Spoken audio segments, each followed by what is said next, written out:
Enrico, so baie dankie en baie welkom vir jou en die ander wat ingeskakel het vanaand. Vanaand by ons derde sessie oor ons en die moslems. En weer eens dankie vir wat jy vir ons deel. Ek kry goeie terugvoer daaroor, so ons bereik tog mense daarmee. Goed, ek gaan dan dadelik sommer vir jou oorgee en dan luister ons vir jou. Dankie Leon, nee, baie dankie vir almal wat weer saamkuier vanaand. En dankie vir die geleentheid. Sê dis die laaste in 'n reeks van 3. En vanaand kyk ons bietjie na die apologetiese sy daarvan. En so dit is bietjie meer tegnies, dit gaan natuurlik oor gesprekvoering met moslems, maar oor 'n paar baie belangrike tegniese punte en verskilpunte natuurlik en hoe 'n mens hierdie sake moet benader. So daar is nou nogal 'n paar sake wat opspring by omtrent enige gesprek wat jy wil gaan voer, en ons gaan vanaand kyk by hoeveel van hulle ons dan nou wel uitkom. Dit is belangrik dat ons net eers iets sê oor apologetiek. Apologetiek dink ek vermoed 'n hele paar van jou wat ingeskakel is predikante in elk geval, maar kom ek begin so by 'n nulpunt. En apologetiek is 'n verdediging van die geloof teenoor mense buite die geloof, soos Islam dan nou klassiek geval sou wees, en dit kan nou wees teenoor ateïste, boeddhiste en so meer. En kom ek eers so sê, daar's 'n bietjie van 'n verwarring partykeer rondom polemiek, en party ons gebruik die twee terme eintlik te na aan mekaar, asof die een sou wees 'n aanval teenoor ander godsdienste en die ander 'n verdediging van die Christelike godsdienst. Nou ek gaan nie met daai definisie saam nie. Jy moet kyk in die boek van Op weg met die teologie wat professor Heinz en Jonker geskryf het, dan onderskei hulle tussen apologetiek en polemiek op die manier om te sê dat apologetiek gaan oor die gesprek met mense buite die godsdienst. Polemiek gaan oor skilpunte binne die godsdienst. Kom ons nou maar sê, as ons 'n verskilpunt so oor die doop met sê maar die Rooms-Katolieke, dit is 'n polemiese gesprek. Dis nie 'n apologetiese gesprek nie, dis polemies, want dit is 'n skilpunt binne die Christendom. Maar apologetiek is dan nou sê buite die Christendom, en dit is dan waaroor ons gesels. Nou ek het 'n boekie daaroor geskryf, en julle behoort vir Nico Mostert se kantoor te kan kontak daar by die Sondae Sendingkantoor om die boekie te kry, of dan nou die manuskrip, die wat my e-posadres het, kan natuurlik sommer vir my 'n boodskap stuur, dan kan ek vir julle net die manuskrip stuur. Ek het ongelukkig nie die boekie wat ek vir jou kan aanstuur nie, maar ek kan ten minste vir jou die manuskrip stuur van die boekie. Maar die titel daarvan is sê die twee gelowe, een dialoog, 'n inleiding tot Christen-Moslem apologetiek. En dan 'n subtitel, hoe Christene hulle geloof sinvol teenoor moslems kan verwoord. En nou die woord dialoog is ook vir my belangrik een. Jy kan sien ek haal hom van ver vanaand, maar ons is 'n bietjie na 'n ander boekie amper, wel letterlik 'n ander boek, maar eintlik ook na 'n ander gesprek toe oorgeskakel.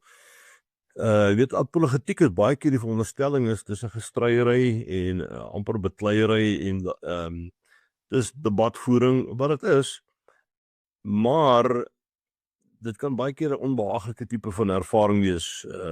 Veral as jy met moslems in apologetiese gesprek betrokke raak, gaan dit eintlik oor die kwessie van amper sê die wat die meeste decibels uitwen.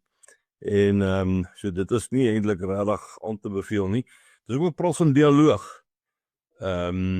Ek het so verlede jaar, ek dink so in Oktober is ek genooi daar deur die groot moskee in Durban, die Juma Mosque, het daar 'n gesprek gehad oor die profete, en dan 'n debat, apologetiese gesprek oor wie van die twee gelowe, Christene of moslems, die profete eintlik die beste bekendstel.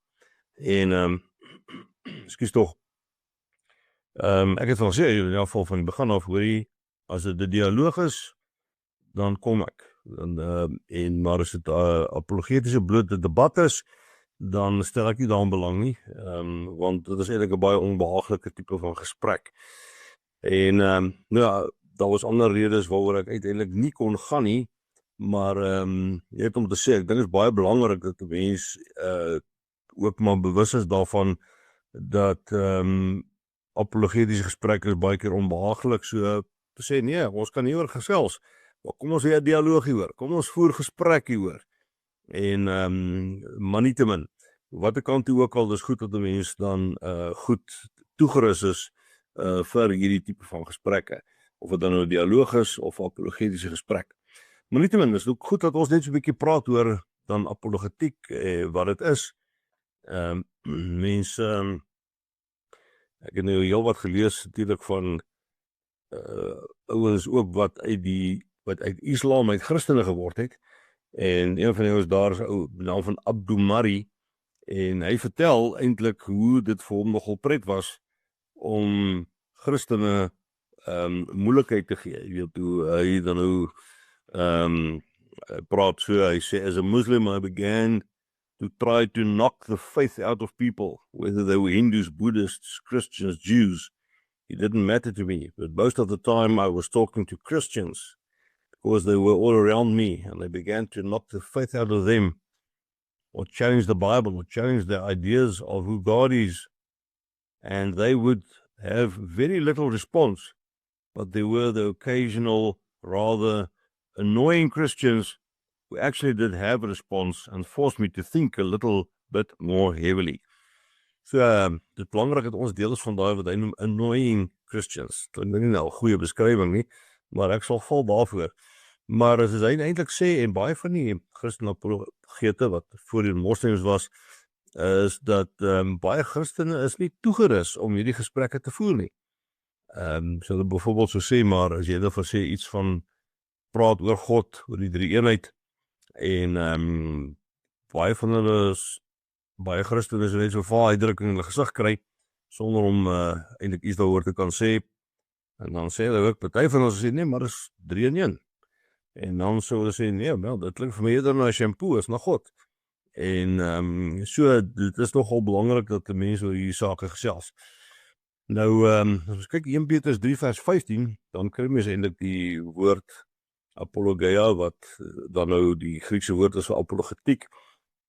En wat Petrus dan nou sê, wees altyd gereed om 'n antwoord te gee van wat dit van julle verwag, oor die hoop wat in julle lewe.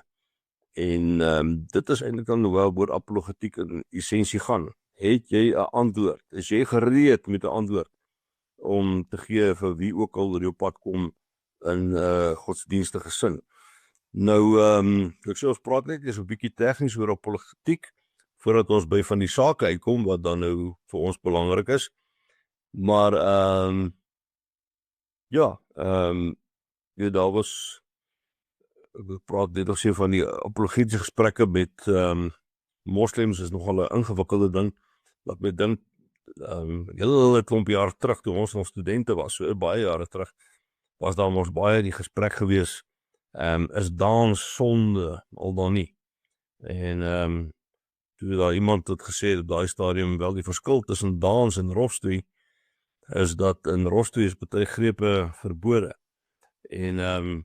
Maar nietemin net om te sê, in toe gesprek met moslems, is dit ook 'n ding van, dit kan nogal regtig rof raak, en jy moet nogal goed ingelig wees, en kennis hê oor die tipe van sake.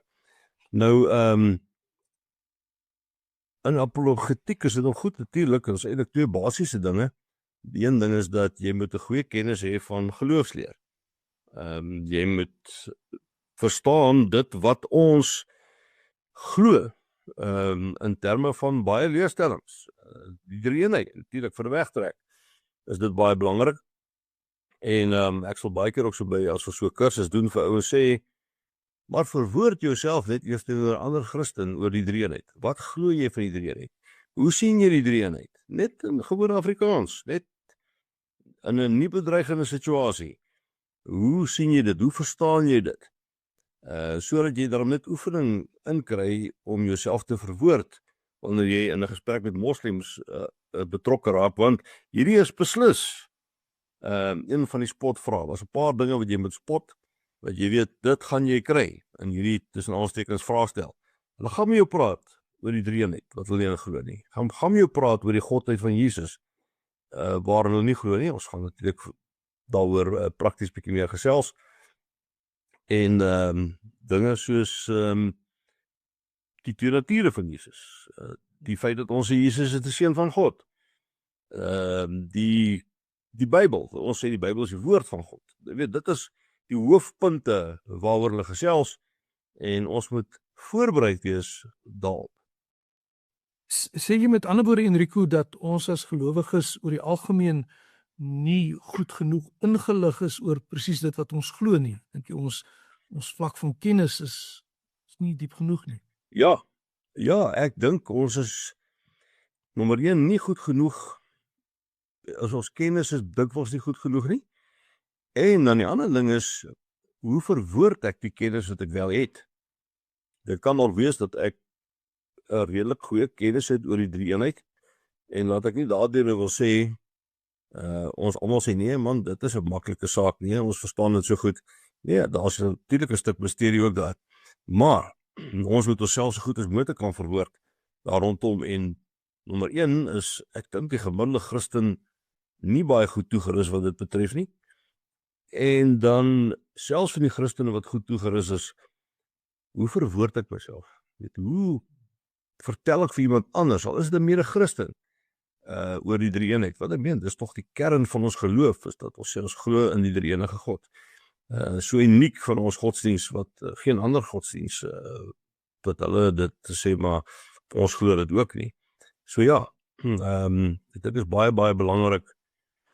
En in sekere sin, ja, hom al weer die katekisasieboek uit en gaan lees weer oor die drie-eenheid. Dit is so geweldig belangrik. Ons gaan 'n bietjie vanaand ook daaroor bietjie praat in terme van hoe maak ons dit vir onsself makliker om daaroor te gesels. Ja.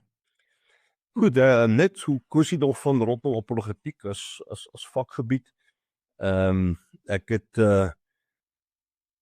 dit ook al genoem by geleentheid. Ek dink dit jou vir die vorige gesprekke trouens, dat ja, apologetiek is een van die subvakke van dogmatiek. Dis daar praat oor van sistematiese teologie. Maar ek kan dink dis 'n baie moeilike saak om te hanteer in terme van teologiese opleiding. Omdat, soos ons weet, die teologiese fakulteite is nie meer kerkfakulteite nie, dis staatsfakulteite, en enige ou kan daarop teologie studeer. Enige kerk, maar selfs enige godsdiens. En daarom is dit baie moeilik om nou maar die term te gebruik dat dit polities nie korrek is nie, want jy gaan noodwendig op tone trap. As jy nou veral vanuit 'n Christelike perspektief nou apologetiek aanbied, dan gaan jy nou, ek weet, dit is gemaak om op tone te trap. So ek kan verstaan dat dit iets is wat ek wil sê verwaarloos word, maar dan is dit nie die regte term nie, want verwaarloosing klink so 'n tipe van 'n doelbewuste aksie. Ek dink dit is 'n noodwendigheid. Maar dit moet ook vir ons die vraag laat, wat gaan ons as kerk doen om hierdie gaping te vul? Want ons gaan in die toekoms, omdat ons wel hierdie situasie het, gaan ons al minder en minder van die studente, toekomstige predikante, toerus rondom apologetiek. So iewers gaan ons moet werklik waar skouer aan die wiel sit om hiermee 'n plan te maak, want apologetiek, soos jy weet, gaan nie net oor gesprekke met moslems nie. Ek dink die meeste apologetiese gesprekke word trouens gevoer dalk met beste van my wete met ateëste, eerder nog as met moslems, maar nietemin, dis bietjie van 'n braakveld, dit word al hoe meer braak in die tyd wat ons leef. Maar goed, dit is, soos ek sê, ons begin baie wyd vanaand, maar dit is noodsaaklik dat ons net bietjie hierdie agtergrond skep. As mens kyk na die term van apologetiek, en net op praat van die Griekse daarvan, en dit is iets, 'n terminologie wat so ongelukkig 'n bietjie al verander het die afgelope tyd, dat ek net eers sê, Die omskrywing van apologetiek volgens die Merriam-Webster woordeboek is dis 'n systematic argumentative discourse in defense as of a doctrine, a branch of theology devoted to the defense of the divine origin and authority of Christianity. As mens teologies daarna kyk, dan het dit aanvanklik die idee gehad, die betekenis gehad van iemand wat sy eie regsaak verdedig. Kom in 'n hof en daar's 'n saak wat jy moet verdedig en jy verdedig hierdie saak en dit is waar dit etymologies eintlik ontstaan het, maar dit het in 1855 het dit die eerste keer die ander betekenis gehad, apologie van in terme van verskoning maak, so dit is 'n bietjie verwarrend, so in plaas van apologetiek, dan klink dit as dit hierdie jy leer ouens om ordentlik verskoning te maak, om ekskuus te sê. So ek sê, dit was glad nie dit nie. We praat vandag van an apology, dan is dit, ek vra verskoning. Maar dit was eers van 1855. As jy kyk na die etymologiese woordeboek, meaning regretfully acknowledging failure. Dit was eers van 1855 wat mens daai betekenis kry. So, eintlik het dit begin as iets radikaal anders, en dis net goed dat mense maar net vir mense dalk wys wat is die betekenis hiervan, want ek kry dit dikwels, en wanneer mense praat oor apologetiek, dan mense idee, dit gaan oor verskoning maak, en so meer. Maar goed, in die Bybel kry ons heel wat voorbeelde daarvan. Ek het nou gepraat van 1 Petrus 3 vers 15, vir die van julle wat pen en papier, ek kan maar 'n paar aantekeninge maak om net van die tekste neer te skryf. Ek gaan nie almal van hulle lees nie. Ek noem tog Handelinge 18 vers 4, waar ons vir Paulus daar aan die gang sien wat dit betref. Judas vers 3, kry ons, kom ek lees tog die teks. Judas wat sy geliefdes, ek was vas van plan om aan julle te skryf oor die verlossing waaraan ons almal deel het, maar nou voel ek my verplig om julle met my brief aan te spoor, en dan val hierdie woorde, om te stry vir die geloof, wat eenmaal oorgelewer is aan die wat God vir hom afgesonder het. Nou, in die Bybel is daar nogal 'n hele paar voorbeelde van mense wat apologeties omgaan in gesprek met ander verkeer. So ek spring sommer daarna toe. En Paulus is natuurlik 'n baie bekende figuur. Ons lees dikwels in byvoorbeeld in Handelinge 17 baie bekende gedeelte waar hy in gesprek gaan op die Areopagus en vir die mense dan nou praat oor die beeld van die onbekende God. Maar ons lees ook in Handelinge 17 vers 1 tot 3 waar hy met die Jode gaan praat in die Joodse sinagoge. Dan in Handelinge 19 kry ons dieselfde, Handelinge 19 vers 8 tot 10 weer eens in die sinagoge, en dan staan daar in vers 10 dat dit Jode sowel as Grieke is, met wie hy daar in gesprek was om die evangelie te verdedig. En as ons afstap van Paulus, daar is nog baie voorbeelde, maar ek gaan nou nie almal noem nie. Stefanus, die eerste Christen martelaar. Ons lees daar in Handelinge 6 vers 8 tot 10, hoe hy dan nou die evangelie gebring het aan die mense wat nogal staan die sinagoge van die vrygelate slawe. En maar ja, ons lees daar teen die einde van vers 10 toe, hulle met Stefanus begin redeneer. Hulle was egter nie opgewasse teen die wysheid wat hy van die Gees ontvang het en waarmee hy gepraat het nie. So, ons laat Stefanus daar. Apollos lees ons van in Handelinge 18 vers 27 en 28. Weereens gaan ek dit nie lees nie. Maar maak tog 'n aantekening en gaan lees dit self. Dan die ouderlinge. Ons lees in Titus 1 vers 9 dat dit ons lees daar van die vereistes van ouderlinge en dan skryf Paulus daar aan Titus, en die gaan ek tog lees, is van die ouderlinge een wat vashou aan die betroubare woord wat volgens die leer is, sodat hy in staat kan wees om met die gesonde leer te vermaan, en dan val hierdie woorde, sowel as om die teesprekers te weerlê. Want daar is baie wat tigteloses wat ons in praat en verleiers is, veral die wat uit die besnydenis is, dis dan die Jode.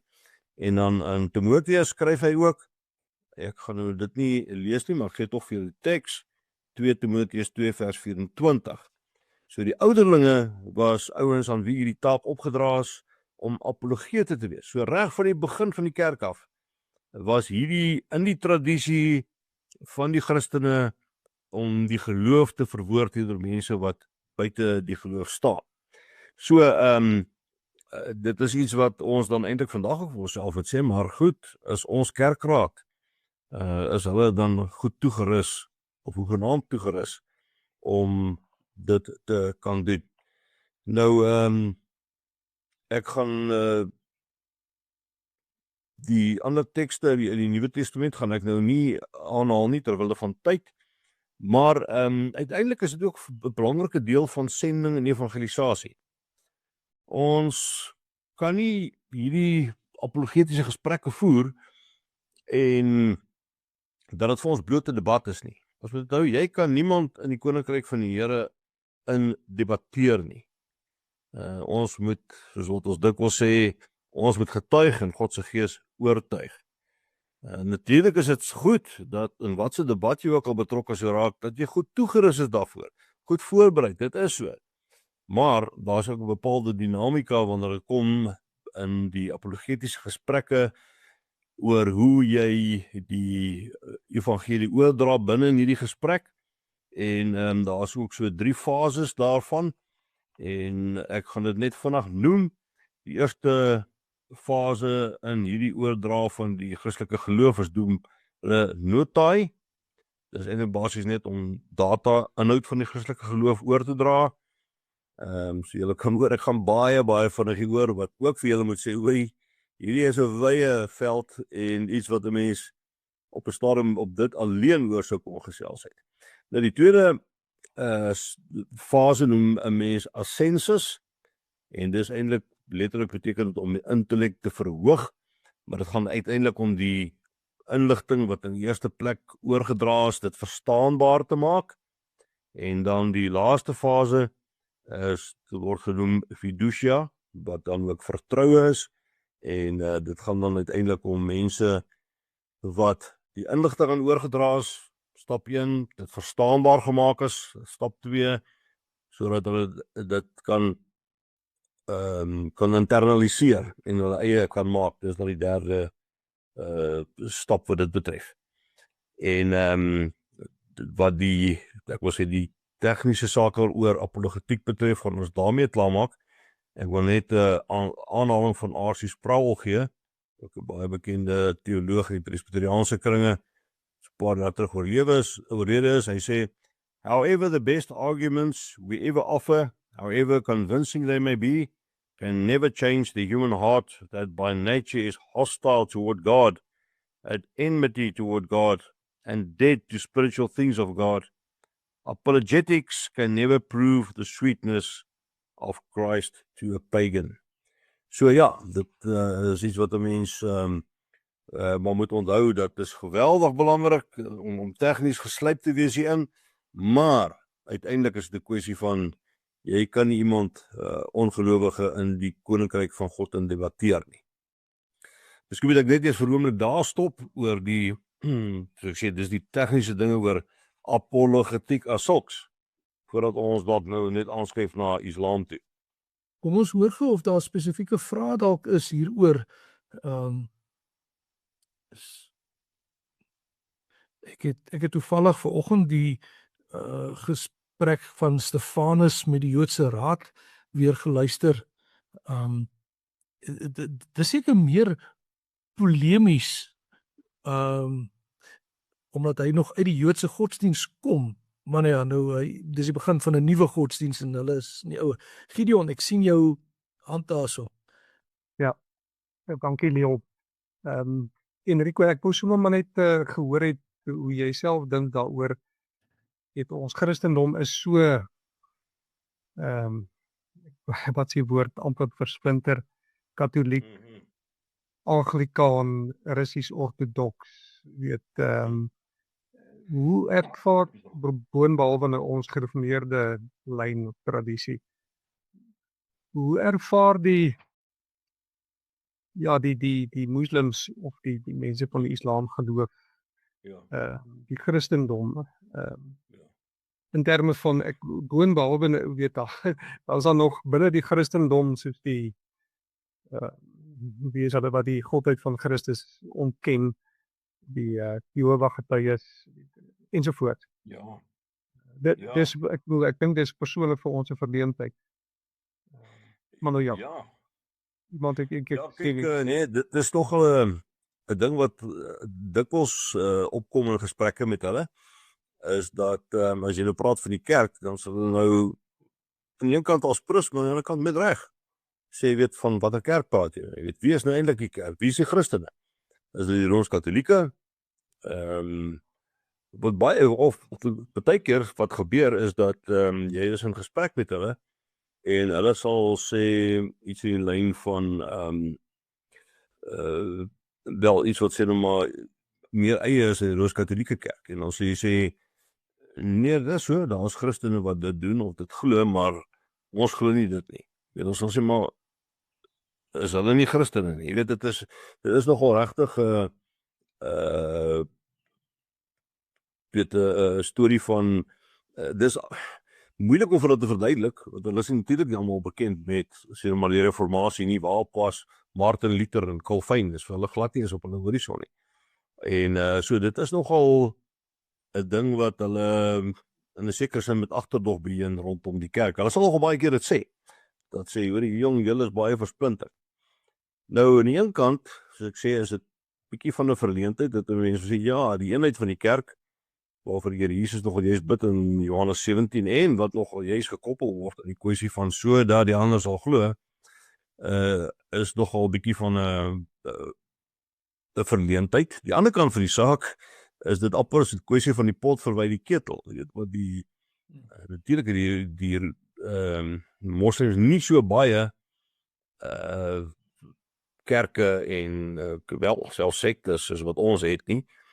Maar hulle het ook 70 groepe. Weet, hulle sê ook hulle 70 groeperings, boonbehalwe die hoofgroeperings wat soos hulle weet, maar die Shiite en die Sunnis is, en dan ook ouens soos die Soefies wat 'n redelike groepering is. Maar ja, dit is nogal 'n uitdaging partykeer in 'n gesprek om vir dit te sê, ja, daar is party wat dit glo en wat ander dit doen, maar ons is deel van die reformatie en ons is gereformeerde Christene, ons glo hierdie saak anders, ons glo so en so en so. Ja. Nee, baie dankie. Okay, Spios. Ek dan nog vra, ek sien hier by die chat, Cornel het gevra oor die persoon wat jy aangehaal het, toe Stefan geantwoord, dis Sproul, is dit reg? Ja, Arsie Sproul, ja. Sproul. Ja, Stefan, jy het mooi geluister. Alhoewel,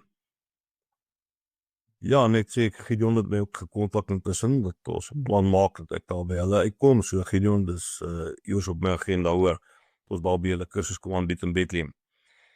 As ons kom by meer vrae wat nou gaan oor die gesprek, nie apologetiek algemeen gesproke nie, meer die hele saak van ons en Islam, dan is een van die sake wat by enige gesprek opblyk. Dit kan jy maar weet, so julle weet ons altyd praat van 'n spotvraag. 'n Spotvraag is dit gaan oor die godheid van Jesus. Al hierdie sake het mekaar verwant, nê? Of dit nou die godheid van Jesus is en of dit nou die kwessie is van die drie eenheid, ensovoorts, so meer die twee nature van Christus. Hulle almal met mekaar verband, vir ons is hulle baie keer so na mekaar dat ons amper dink hulle is een saak wat dit nie is nie. Maar kom ons begin met die saak van die godheid van Jesus. 'n baie gewilde vraag by hulle is die vraag, waar sê Jesus ek is God? Gebruik die woord unequivocal. Waar sien jy dat Jesus baie pertinente woorde gebruik? Nie soortgelyk nie. Ek is God, en dan voeg hulle nogal by, buig neer en aanbid my. En dan sê hulle vir jou, as jy vir my daai woorde kan wys in die Bybel uit, dan aanbid ek hom. So dit is iets wat ek nou vir julle kan sê, omtrent elke gesprek opduik, so ons sê let maar op rondom die saak.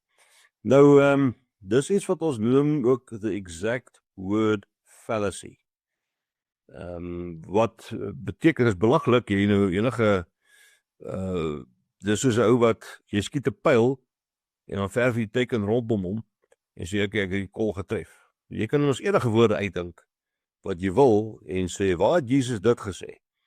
Nou as 'n paar tegnies meer korrekte maniere om dit te hanteer waar besluit kom, maar wat ek nou baie keer by die ouens sommer dan nou vir hulle antwoord, dit hang natuurlik af van die konteks waarin jy is. Meeste van my gesprekke vind plaas wanneer ek groepe vat, byvoorbeeld Durban toe, daar's goeie redes kom ek dit doen, daar's ander godsdienste ook en so meer. Maar as jy sê, waar sê Jesus dit? Dan sê ek antwoord wat ek vir gee is, ek sien jy is ook een van daai ouens wat glo Allah het nie Durban gemaak nie.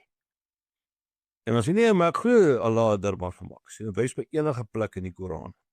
Daai presiese woorde, as daar staan in die Koran, Allah het Durban gemaak, dan val ek nou hier meer en ek kan bid Allah.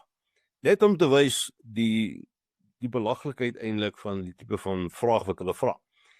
Dus sê, dit is nie eintlik 'n goeie argument nie, maar ek dink dit is iets wat hulle baie dadelik dit onmiddellik laat verstaan dat jy kan nie eers die pyl skiet en dan die teken rondom hom verf nie. Nou, een van die dinge wat mense eintlik rondom ook sê is, vir 'n begin, is om te sê, nou goed, waar het Isa dan in die Koran gesê, ek is net 'n profeet, moet my nie aanbid nie. Sê, dit klink vir my billik, en jy is presies dieselfde ding wat jy nou net omdraai, né? Jy sê, kom ons haal dit uit die Bybel, ons skryf dit na die Koran. Kom ons sê, goed, dis in die Koran, waar sê Isa, ek is net 'n profeet, en julle mag my nie aanbid nie.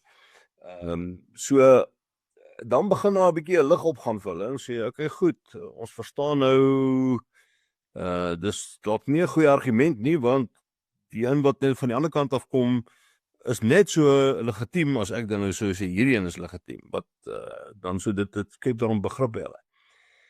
Nou goed, dan is dit nou ook, om vir hulle te laat verstaan, paar dinge. Die een ding is dat sê ja, in die eerste plek sê Jesus wel dat hy God is.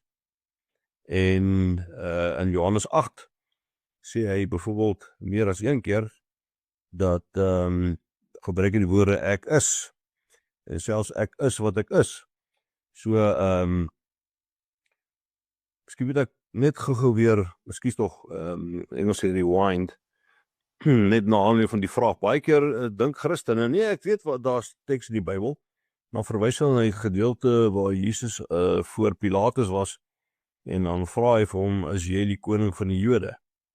Nou ja, nommer 1 is, hy praat nie oor die godheid nie, hy praat oor die koning van die Jode, en dan sê Jesus ook, wel volgens die teks nie, ja, ek is nie, hy sê, jy sê so, nee, so, dat ek net gou weer terugkom daarna toe, maar, so ek sê in Johannes 8 kry ons dit, dat die Here Jesus sê, ek is wat ek is, en dat dit natuurlik verwys na Exodus 3, dat waar Moses dan nou vra, as ek dan nou gaan, wie moet ek sê, wie is die God wat my stuur, en dan sê die Here vir hom, nee, ek is, sê ek is wat ek is, en natuurlijk is dit net van God, ekskuus tog, van wie dit gesê word, ek is wat ek is, en nou, die interessantheid is dat in die Koran is daar 'n soortgelyke storie. Moses, wat ook hierdie brandende bos gesien het, en nader gekom het, en dan 'n gesprek met Allah sou gehad het, maar as ek onthou, kom ek net terug daarna toe, want dit raak eintlik die hele kwessie van die inkarnasie en so meer, so ek wil net onthou om dit net weer te noem, maar nietemin, om dan vir hulle te sê, nee, dat julle ken die storie uit die Koran uit, van in julle geval Allah wat verskyn aan Moses, die brandende bos, en ons het die storie in die Bybel, en dan verder te vertel van Moses en die vraag, wie is u? Ek is wat ek is, dis 'n naam van God, dit is eintlik die kernnaam van God, en Jesus sê dit van homself, hy sê ek is wat ek is. So sê hy ek is God? Ja, hy sê ek is God. Hy sê nie ek is God, na aanleiding van die vereistes wat julle nou stel, van wat hy sê in die woorde ek is God, buig neer en aanbid my nie, maar hy sê ek is God, hy sê dit baie duidelik. Vraag wat hulle ook gaan vra hier rondom is byvoorbeeld, hoe kan Jesus God wees as hy dan nou waarskynlik afhanklik is van die Vader? Nou verwys na gedeelte in Johannes 5. En dat ek myself net vir 'n oomblik onderbreek, net vir julle te sê dat die feit dat hulle tekste opnoem, soos byvoorbeeld Johannes 5 vers 19, Johannes 5 vers 30, moet jy nie laat dink, maar hierdie ouens ken die Bybel goed nie. Hulle is, ek het al voorheen opgespot en gesê, hulle ken die Bybel soos Jehovah getuies, net so hier daar 'n versie, wat boonop by konteks ook aangehaal is, maar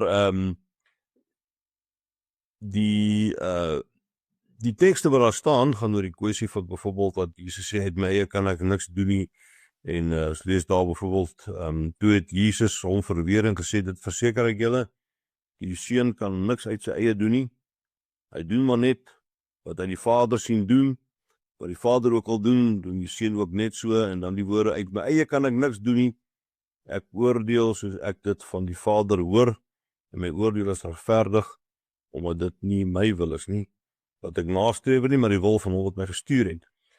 Nou, ek herhaal dit vir die tekste vir die wat ek neerskryf, Johannes 5 vers 19, en Johannes 5 vers 30. Nou, die konteks van die gedeelte, bevestig juist dat Jesus God is. Dis nie 'n gedeelte wat hulle kan gebruik om te sê dat Jesus nie God is nie. So die eerste saak wat ons moet oplet is dat in die teksgedeelte gaan dit daaroor dat die Jode hom wou doodmaak. Hoekom? Omdat hy gesê het hy is God. Ek kan mos nie 'n gedeelte gebruik om te sê nee, hierdie teks sê Jesus is afhanklik, so daarom kan hy nie God wees nie. As die hele hoofstuk gaan oor die feit dat Jesus gaan gestenig word, dit is 'n idee om te stenig, omdat hy gesê het hy is God. Dis waaroor die storie gaan. So, dit is goed dat mense dan net weet, as hierdie saak opduik, en so sê, daar's 'n paar dinge wat jy moet weet. Die goed wat ons vanaand oor praat, is alles spotvrae. En dit is hoekom ek genoem maar die tekste herhaal, so hier en daar. Maar, so dis die een ding. Dan is as jy hoor nee, ek ken daai gedeelte, en daai gedeelte, die gesprek het gekom met die feit dat Jesus gesê het, hy is God, en dat die mense hom wil doodmaak, so dit is nie 'n geldige argument nie. Die volgende saak is dat die Here Jesus daar sê, uit my eie kan ek niks doen nie. Nou, dit gaan uiteindelik ook oor die verhouding tussen Vader, Seun en Heilige Gees. En ja, die onderlinge verhouding tussen Vader, Seun en Heilige Gees, en dat byvoorbeeld as ons praat oor ons verlossing, dat die Vader, na aanleiding van Johannes 3 vers 16, is een wat lief gehad het. Die Seun is een wat geoffer is, wat sy lewe kom gee het. Die Heilige Gees is die een wat ons wederbaar.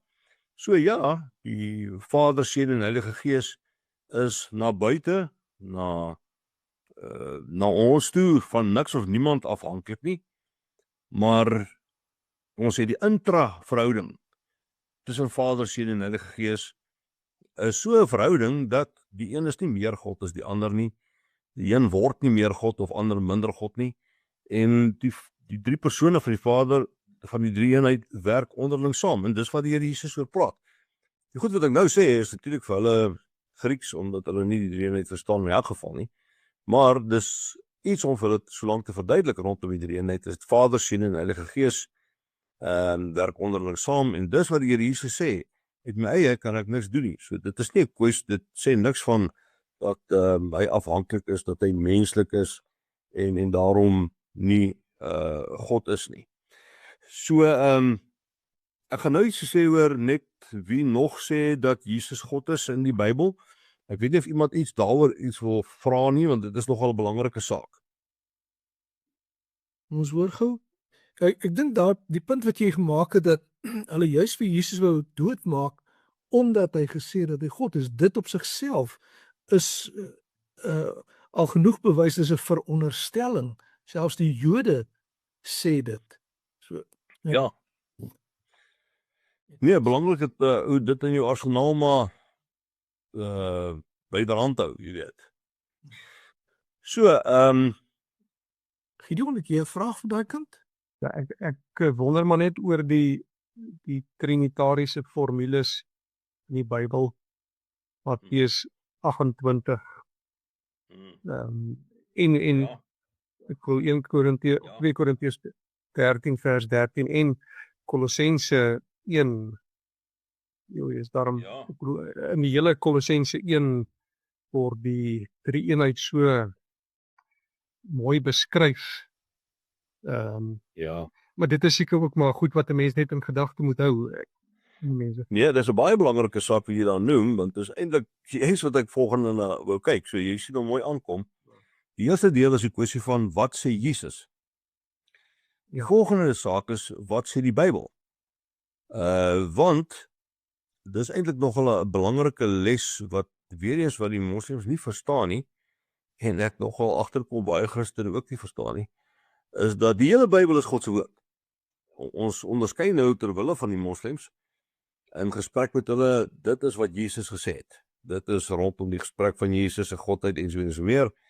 En dan kom jy by die saak van, maar in die Bybel is daar 'n hele paar plekke waar daar gepraat word oor die godheid van Jesus. Ek dink byvoorbeeld in Jesaja 9 alreeds, nê. Dit is reg soos jy nou gesê het, net Matteus 28 het hierdie formules. En in Jesaja 53, wel, kom jy by Jesaja 9 vers 5 en 6 waar die voorspelling is van die geboorte van Jesus, daar word hy genoem byvoorbeeld magtige God.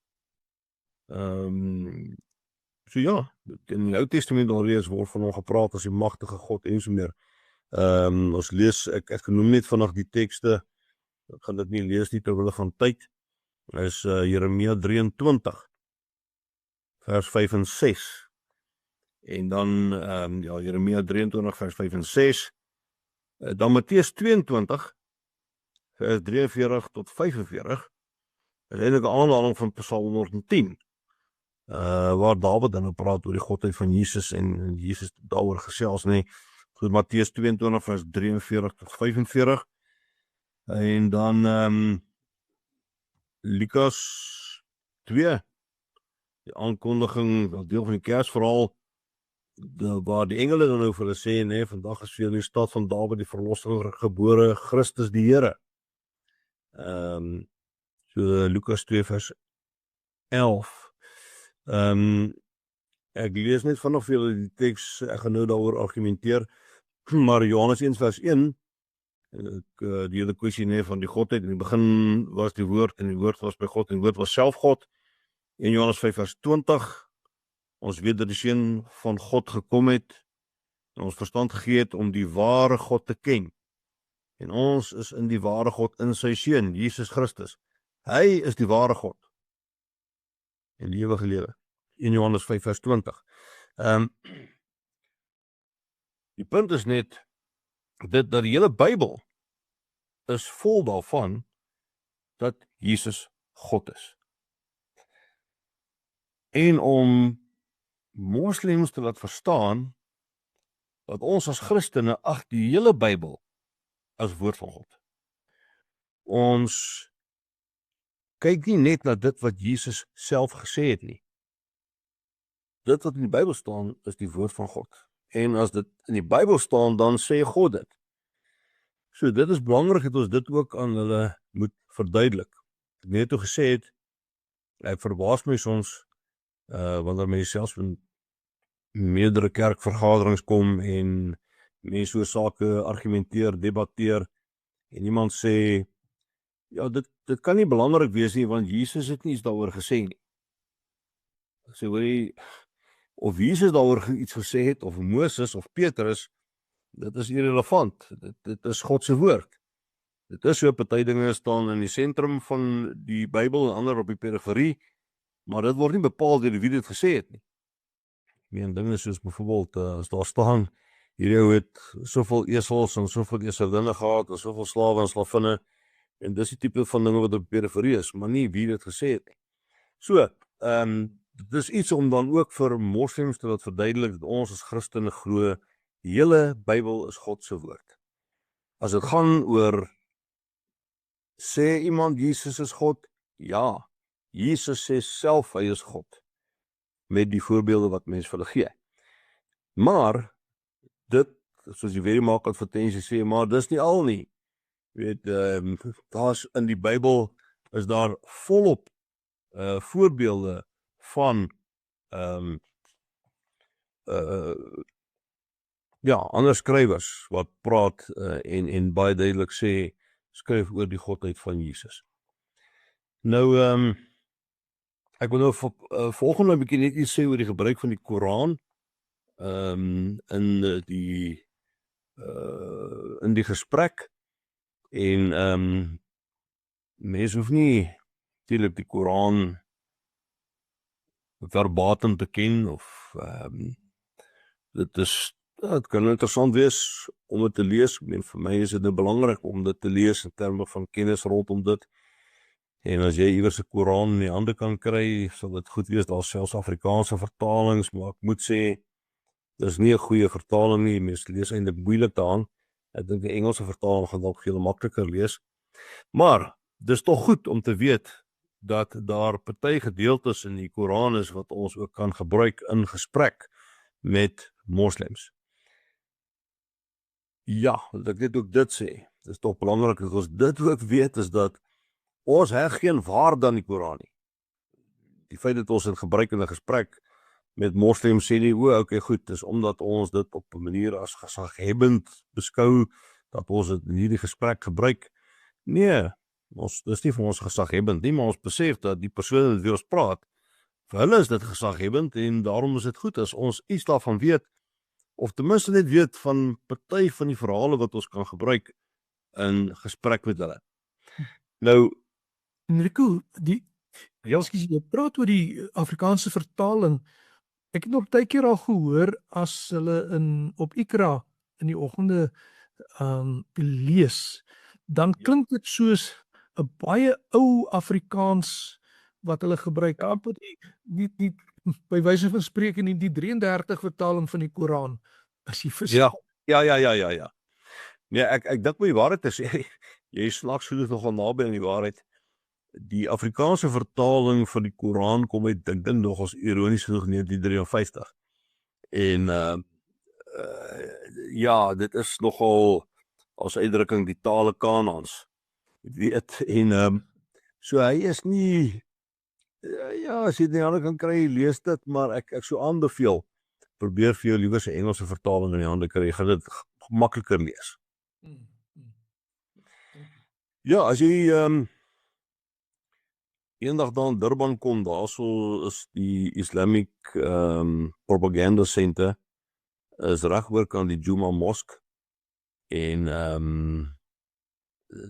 as jy daarna toe gaan, die ouens sal vir jou gratis 'n vertaling van die Koran gee ook, so en dis dalk iets om aan te dink, dat mense dalk op 'n stadium so toe gaan en daar besoek al vir jou op 'n manier, dit kan net goed wees. Maar nietemin, ekskuus tog, as ons kyk die gebruik van die Koran, ek gaan maar net enkele voorbeelde noem terwille van tyd, is om uiteindelik te wys op die feit dat die stories waar die Koran en die Bybel met mekaar ooreenstem, moet hulle onthou, die Bybel is die oorspronklike storie. Want, ek meen, dis nie Engels rocket science nie, die Koran is eers eeue geskryf na die Bybel geskryf is. Nou, 'n voorbeeld daarvan byvoorbeeld is die verhaal van Jona. So hulle het 'n kort stukkie wat hulle het wat gaan oor Jona, En die ek kyk of ek dalk my hand daarop kan lê. Ja, ek het nog al hierso. As kry in die Koran, jy kan maar net vir wie wil, dit kan neerskryf, dis in hoofstuk 37, Surah 37 en vers 139 tot 148. So dit is maar 'n paar versies wat hulle nou die hele storie het van Jona, en dan om met hulle te praat, sê man, ja, julle het die storie van Jona, en weet julle die oorspronklike storie is in die Bybel. Julle het maar 'n paar verse rondom Jona, terwyl die oorspronklike storie van Jona gaan eintlik wel 4 hoofstukke in die Bybel, so ver gaan dit. Maar wat interessant is, dis nie maar net 'n verwysing na die boek Jona en die storie van Jona nie. Baie interessant is dat Allah is nou die handelende persoon daarso in die storie van Jona. Maar in die boek Jona, of nee, ekskuus, die boek Jona nie, die versies in die Koran oor Jona, praat Allah van homself as ons. En dit is 'n baie goeie aanknopingspunt om te sê, maar goed, julle storie oor Jona, boonbehalwe dat julle kan die hele storie gaan kyk in die Bybel, is 'n kwessie van dat Allah verwys daar na homself as ons. En kan ons bietjie daaroor praat. En mens kan dan praat byvoorbeeld oor die skepingsverhaal, Genesis 1, waar as in die begin het God die hemel en aarde geskape, Elohim, meervoud, maar die woord skep is enkelvoud. En vir hulle sê, dink jy nie daar is enig van 'n verband tussen die Bybelse storie waar ons die drie-enige God aanbid, dat hier gepraat word van ons nie. Nou deesdae sal hulle baie maklik spring na die verklaring van nee, dis 'n majesteitsmeervoud. Dit is soos die koningin van Engeland sou sê we, en dan bedoel sy dit in terme van onsself. Maar die majesteitsmeervoud taalkundig het eers ontstaan in die 12de eeu. Dit was omtrent 'n goeie 5 eeue nadat die Koran neergepen is. So, dis goed om vir hulle dan nou te sê, hoorie nee, dit is nie die majesteitsmeervoud nie. En julle moet maar 'n bietjie daaroor dink oor hierdie saak van God wat selfs in die Koran in meervoud uitgedruk word. So dit is maar een voorbeeld om te sê om die Koran te gebruik in terme van gesprek met moslems. Nou dit gaan nie net oor die kwessie van waar gebruik jy die Koran om te sê ja goed, ons het dieselfde tipe van storie in die Koran en die Bybel nie, daar's ander voorbeelde ook. Maar daar's ook gesprekke waar jy kan sê, maar kom ons stel hulle teenoor mekaar, dat ons nie net sê goed, ons kyk na die Koran en die ooreenstemmende stories nie. Mens kan byvoorbeeld die Koran in hoofstuk 7 vers 54 word daar gepraat oor die skepping. Lees hulle skepingsverhaal, Koran hoofstuk 7, en dan lees jy Genesis 1. Dis 'n lekker gesprek om vir hulle te sê, ja, julle glo mos Allah het alles geskep. En dit is goed om met iemand te praat wat nie ateïs is nie, skep net so 'n bietjie gemeenskapheid tussen julle, en wat glo dat alles het nie maar vir niks gekom nie, kan ons bietjie praat oor die skepping. En gewoonlik is hulle nogal heel bereid om dit te doen. Hulle sê nee, ons stem saam oor die saak. En dan bietjie uit die Koran hoofstuk 7 te lees van hulle skepingsverhaal. Maar dan natuurlik Genesis 1 is uiteindelik waarby jy wil uitkom. Is dat as mens nou vat Genesis 1 van as mens nou tekskrities daarna gaan kyk, dis dit 'n verhaal wat geskryf is eers na die ballingskap of tydens die ballingskap. En 'n Jood wat daar gesit het in Babylonië en gesien het al hierdie verkeerde gode, mense bid tot die son en die maan en die sterre, en die boodskap kom uiteindelik nee, dit wat julle aanbid het my God gemaak. So kom ek stel julle voor aan die ware God. Dis eintlik die boodskap daarvan. Genesis 1 is 'n wonderlike sendingteks.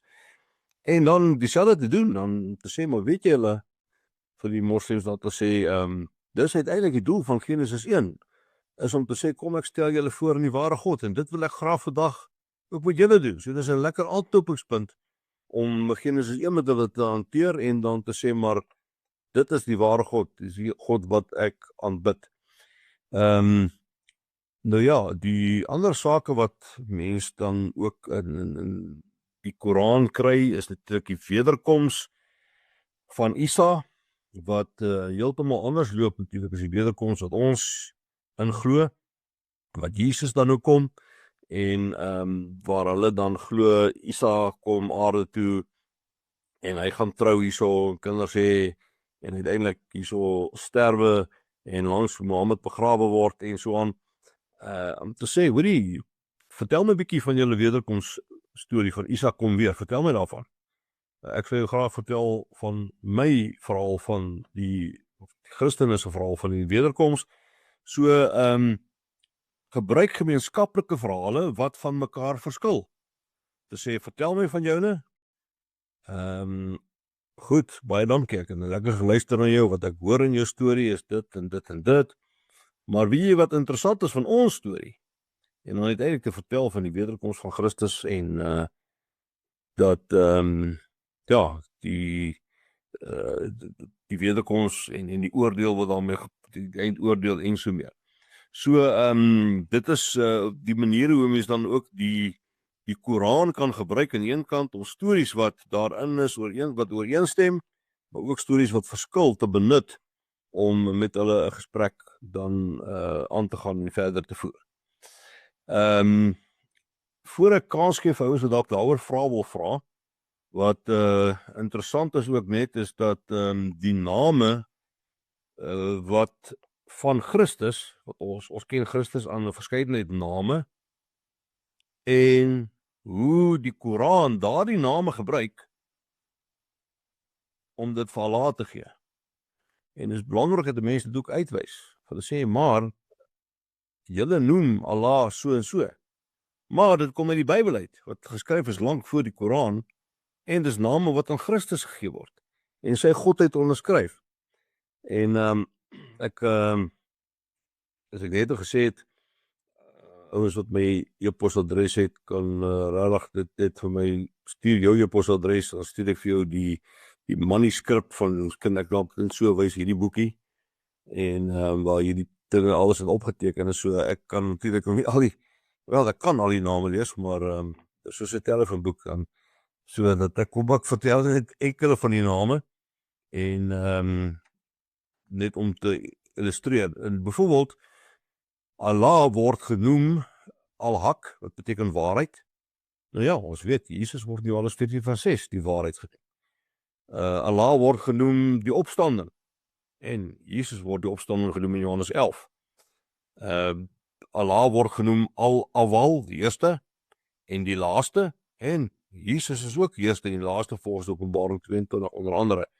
En dit is ook iets wat ons moet kan benut om te sê vir hierdie mense met wie ons gesprek, die moslems, is dat, ja, ek praat van niemand wat sê ek is die eerste en die laaste. Van wie praat ek? Ons sê Allah. Sê ja, wel, ek as Christen praat van Jesus Christus. Want die Bybel noem Jesus Christus die eerste en die laaste. So, ek sou sê, ek gaan baie vinnig, want dit kan 'n lang lys raak wat 'n mens kan verveel, maar byvoorbeeld net vinnig die name noem: koning, gids, lig, regter, regverdige, goedhartige, wyse, lewegewer. Nou, en daar's heel wat meer.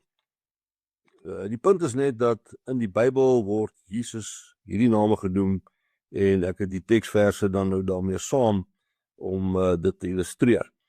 En dit is dan nou ook, soos ek sê, sluit aan by die saak van gebruik die Koran in gesprek met moslems. Dit is iets wat hulle natuurlik by aanklank vind, omdat dit nou die boek is waarby hulle aanklank vind, en dat jy dan dit kan gebruik in gesprek met hulle. So ek weet nie of daar afgelope 10 of 15 minute gepraat het, of daar vrae daaroor is nie. Ek sou nogal wil vra, hoe reageer die moslems dan wanneer jy vir hulle uitwys dat dieselfde name vir Jesus en vir Allah gebruik word, en so jy sien die Bybel nou vroeër geskryf is en so meer. Wat is hulle verweer daarop? Hulle is baie verbaas. Dit is nogal, so ek net gesê het, 'n gesprek met hulle kan nogal ontaard in decibels.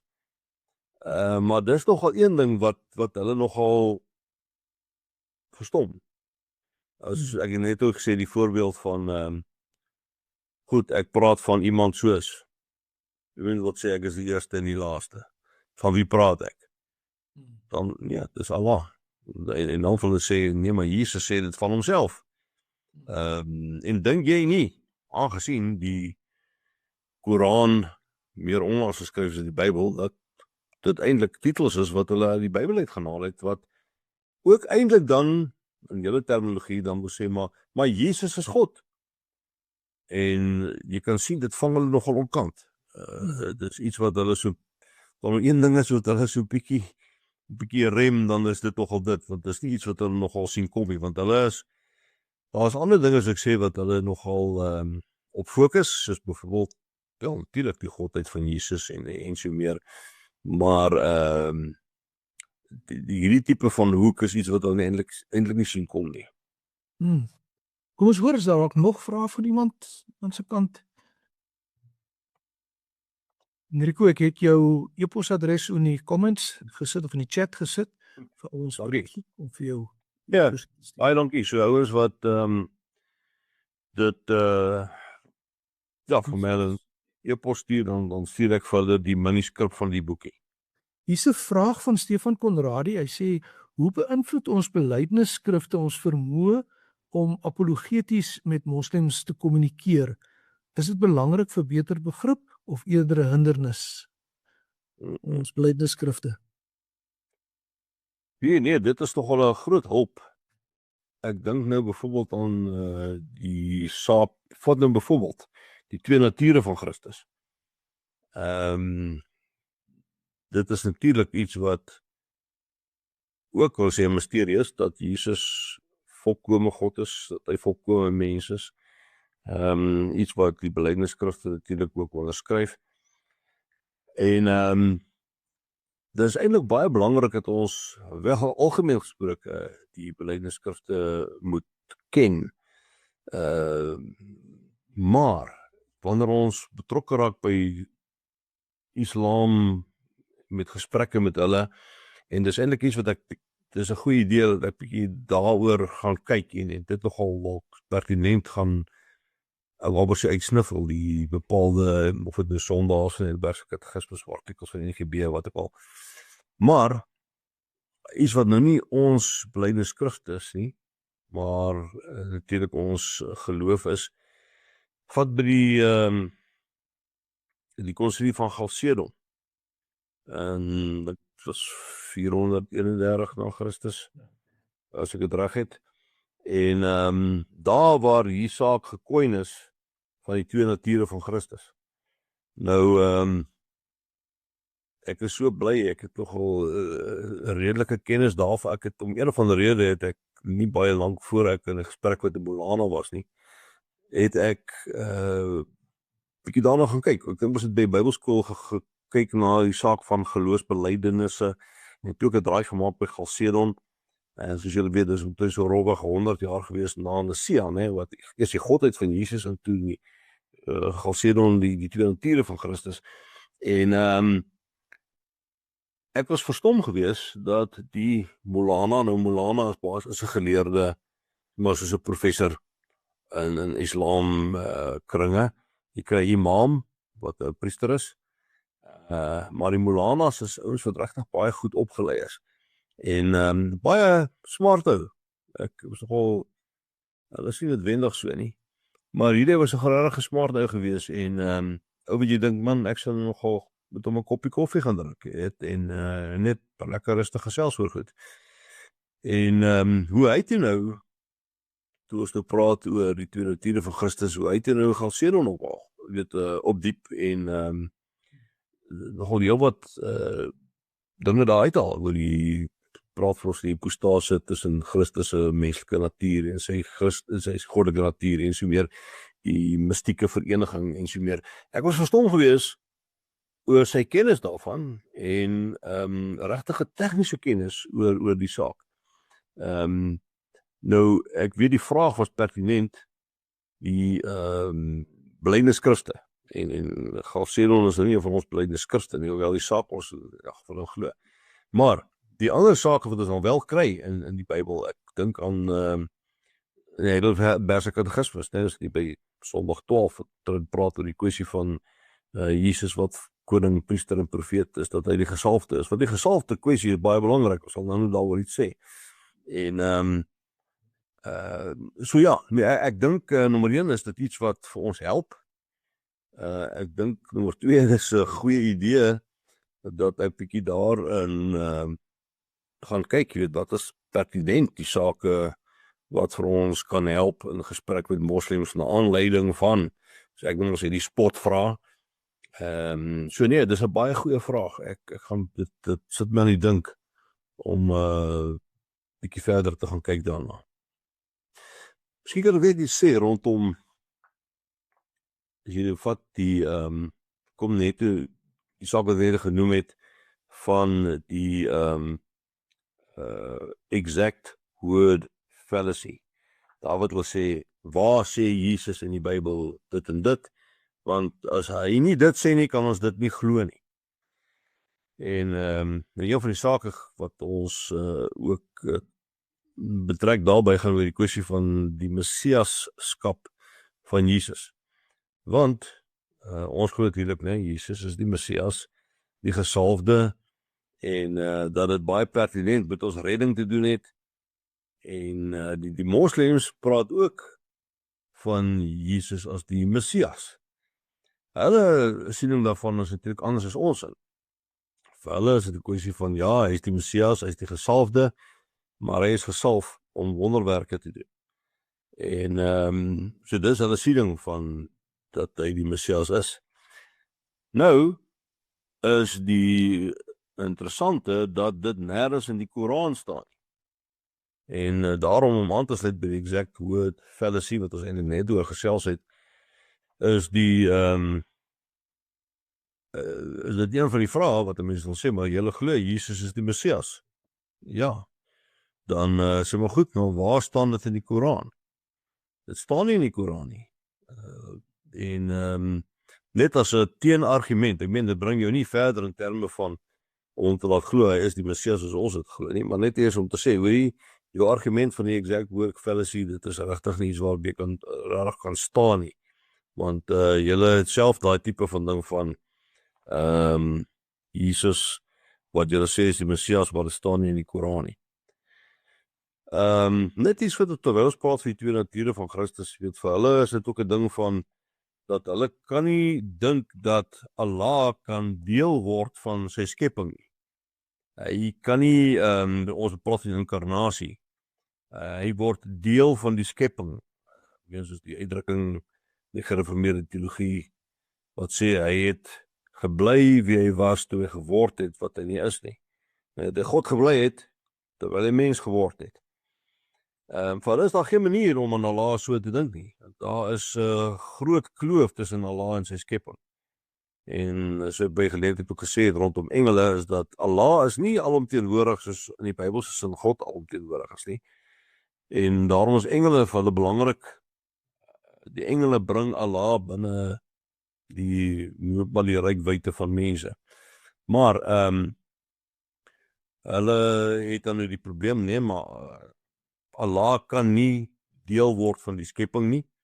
En daar's 'n paar redes hoekom hulle dit dan nou so glo, en dit is onder andere oor die feit dat Allah is nie 'n God van liefde nie. Nie is hulle noem hom nogal die liefdevolle as een van sy name, maar hy is 'n God wat voorwaardelik lief is. Hy is 'n God wat eintlik, ek wil sê meer dikwels omtrent sê, vir wie hy nie lief is nie, as vir wie hy dan nou wel lief is. So dit is een van die knelpunte hoekom moslems nie kan glo dat God kan mens word nie.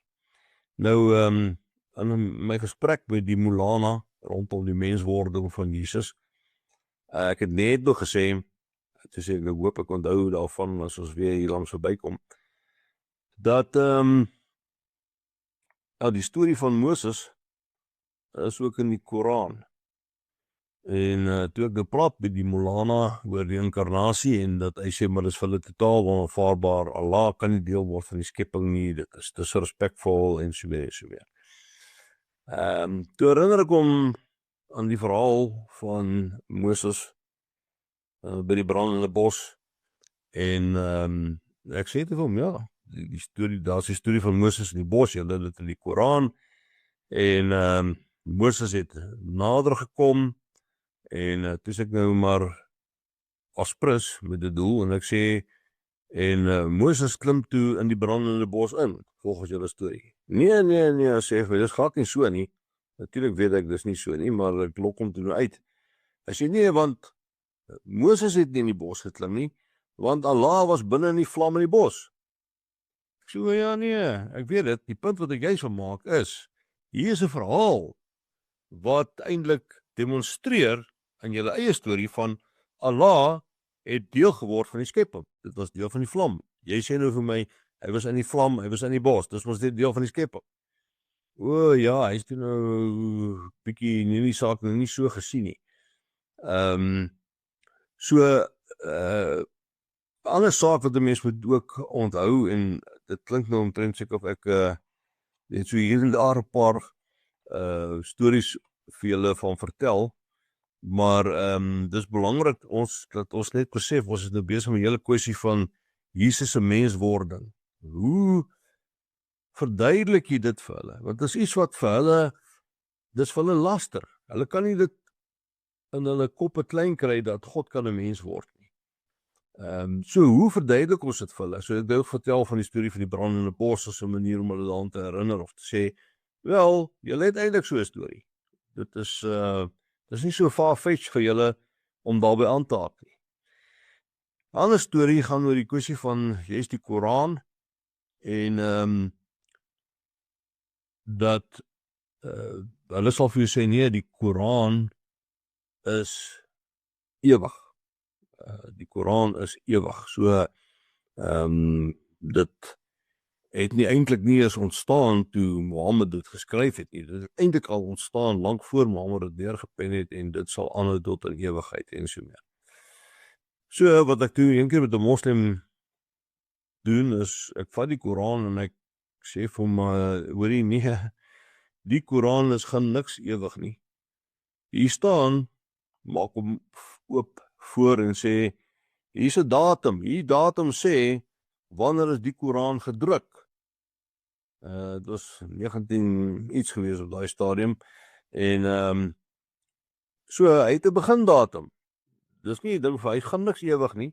Hier staan in hierdie bladsy sy begintyd. Hy het te begin. Nee, sê is nie so. Ek sê wie hierdie Koran gaan vir niks ewig hou nie. Hierdie Koran is van papier gemaak. Hierdie Koran is van uit inkop en hierdie Koran het gom. En weet daar's min dinge wat so lekker brand, soos hier goed wat ek nou vir jou genoem het. So, wanneer die brand steek, binne 5 minute is hy weg. Dan en ek beveel dit nie aan nie, noem dit maar net, dat daar is geen ewigheidswaarde nie. Hy het 'n beginpunt en jy kan hom sommer nou net omdraai as jy wil.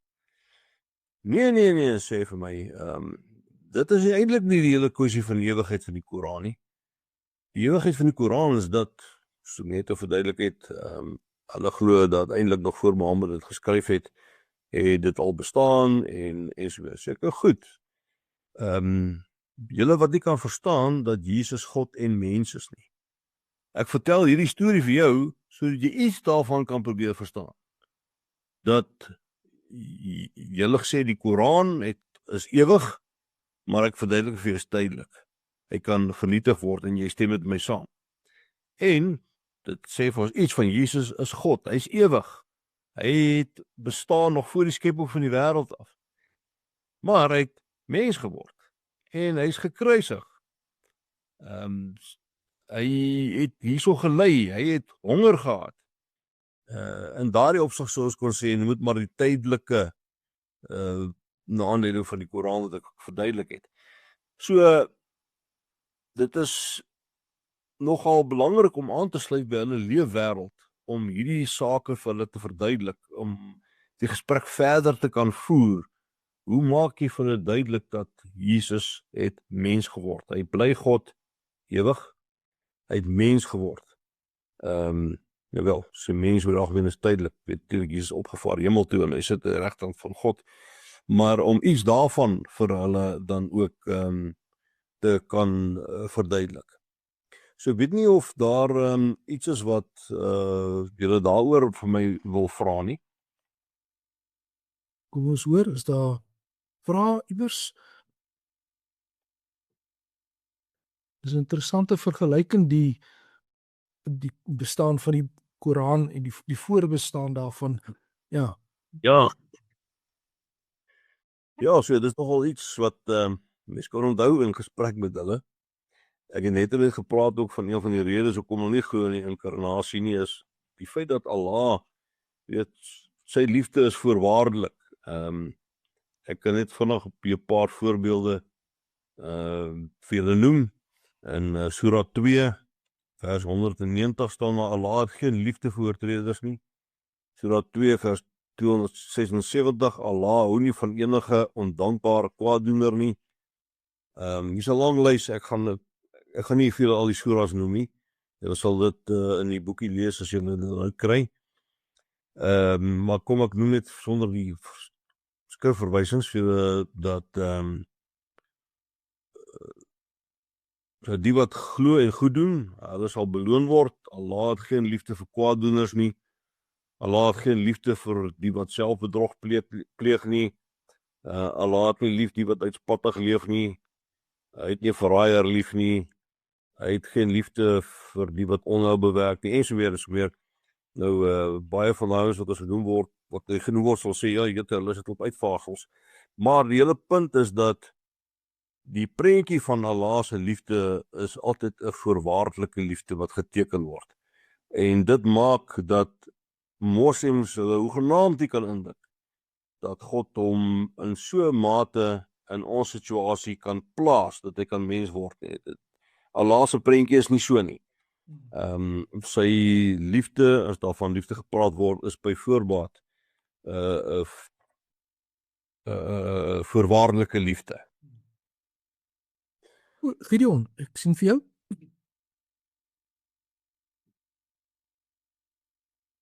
Ek hoor niks, is jou klank dalk af?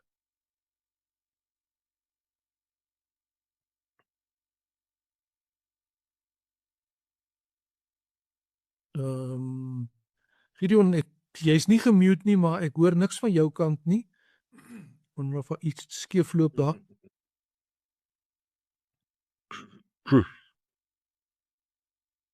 Nee, ons hoor nie van jou.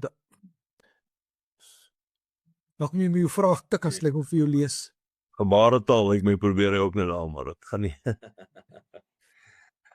Volgende saak wat belangrik is, en dit ons raak nou regtig net baie vinnig aan die sake, is die hele kwessie van moslemse aanspraak dat die Bybel gekorrupteer is. Nou, moet ek vir julle sê, dit is eintlik nogal 'n moeilike saak om uit hulle uit te kry.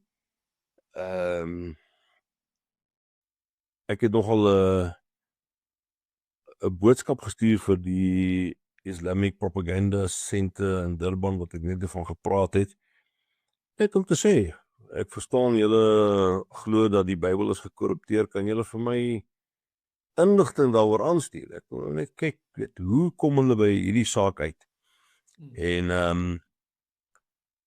hulle toe erken dat hulle my boodskap ontvang het, maar toe nooit vir my iets gestuur het nie. So die ons gaan nou kom by wat ons noem die Islamic dilemma, want dit hou baie nou verband met die saak van die waarheid van die Bybel al dan nie, en hoe hulle self eintlik sleg in 'n hoek vasgeverf het rondom hierdie storie. Nou, ek lees, ja, so ons gaan 'n bietjie daarna kyk, en na van die sogenaamde oortreders wat hulle nou uitwys, maar nietemin, ek lees vir ons hier so Koran, hoofstuk 2 vers 136 staan daar, say we believe in God and in what was revealed to us, the Quran, and in what was revealed to Abraham, Isaac, Ishmael, Jacob, and tribes, and was given to Moses and Jesus, and in what was given to the prophets from their Lord. We make no distinction between any of them. Nou, wat hulle daarin sê is, ons aanvaar die Bybel as gesaghebend, as geïnspireerd, ons aanvaar dit so. En hulle storie rondom die Bybel en die Koran is rolweg iets in die lyn van, dat daar is 3 testamente, die Ou Testament, en dan die Nuwe Testament, en dan die Koran wat nou eintlik die finale testament is. En hulle, so sê in tekste soos die, sê hulle dan nou, nee, dit wat geopenbaar is, aan Moses, wat gegee is aan Moses, en nogal aan Jesus, soos die staan, and to the prophets, dit is vir hulle aanvaarbaar. Hulle sê nee, ons vat dit, ons aanvaar dit so. Maar, dan is daar tekste wat dit nou weerspreek, en dis nou uiteindelik 'n probleem wat dit skep vir 'n naderhand, want jy sit nou met 2 teenoorstaande standpunte. In die Koran, hoofstuk 4 vers 47 staan daar, ek sê die Afrikaanse vertaling daarvan, o julle mense van die boek, glo in wat ons geopenbaar het, die Koran, en bevestig wat met jou in jou Bybel is. So, hulle het natuurlik 'n baie beperkte kennis van die ontstaan van die Bybel. Hulle het 'n paar karakters van die Bybel wat hulle het. En mens kan nou verstaan dat as jy nou dink daaraan dat die Koran is geskryf in 23 jaar. 'n tydperk van 23 jaar. Terwyl die Bybel is geskryf omtrent oor 'n tydperk van 1500 jaar. Tot 1600 jaar toe. En die diepte daarvan, die rykdom daarvan, teenoor die Koran wat dan nou geskryf is in 23 jaar. Nou, wat belangrik is, ons kom net toe daarby tot genoem word, the Islamic dilemma, is die feit dat die belangrike sake in die Bybel word ontken in die Koran. En so ek sê, dit is baie belangrik, ek kom nou uit by the Islamic dilemma, want byvoorbeeld in die Bybel lees ons die mense is as beelddraer van God geskep. Die Koran sê nee, is nie so nie. Die Bybel sê God is drie-enig, die Koran sê nee. Die Bybel sê God kom woon by sy mense. Nou dit in terme van Jesus se menswording aan die een kant, maar dink ook aan Openbaring 21 en 22 waar dit dan nog staan in die ewigheid. Koran sê nee. Dan die Bybel sê die mensdom is gekorrupteer deur sonde. Die Koran sê nee. Die Bybel sê die offer vir die versoening vir ons sonde is Christus, en die Koran sê wat dit betref nee. Ons lees in die Bybel van die verbonde met Noag, Abraham, Moses en Dawid wat ons nie kry in die Koran nie. En dan is die Bybel ook 'n verhaal van verlossing wat nie so 'n verhaal is dan nou in die Koran nie. So ja, die Koran is 'n verhaal van DIY, sê destruct it yourself, waar jy natuurlik die hele tyd vir Allah moet tevrede hou met die 5 pilare van Islam wat jy nakom en so aan. Maar daar's geen vorm van dat Allah jou verlosser is nie. Jy weet, dit is eintlik 'n verskriklike ding. Ek het ja, ek het nou Sondag weer gepreek, foto gewys van waar ek met 'n moslim oom praat en hy vertel my die verhaal van Abraham wat dan nou vir Ismael sou gaan offer het en ek het eintlik 'n verhaal vertel van Abraham wat vir Isak sou gaan offer het, maar dis nie die storie nie. Die storie is eintlik die kwessie van die verlossing, die versoening, die in die plek van die ram in die plek van Isak, die lam in die plek van die eersgeborenes. Jesus wat hulle glo nie gesterf het nie, maar ja, hy het gesterf in die plek van ons. En daar's geen versoening in Islam nie. Daar's geen versoening in Islam nie. Dis eintlik skrikwekkend. Ons kan onsself dit nie indink. Dat jy gaan deur jou lewe, jy's besig om deur hierdie dinge te werk van die 5 pilare van Islam, goed wat jy moet glo, goed wat jy moet doen, en dan daag jy op uiteindelik voor Allah se regterstoel en dan word dit wat jy gedoen het, goed gedoen het en dit jy sleg gedoen het, word gemeet en dit bepaal jou ewige toekoms. Daar is geen versoening nie. Selfs in hiernamaals is daar geen versoening met God, Allah, dan in 'n geval nie. Dis skrikwekkend. Ek dink veral vir ons wat nou in hierdie tyd in lydenstyd is en waar dit ons gedagtes behoort te oorheers, nee, van die versoening wat Jesus Christus gebring het. Maar vir dit kry jy dan hoegenaamd nie in die Koran. Die hele Koran is daar geen verhaal daarvan nie.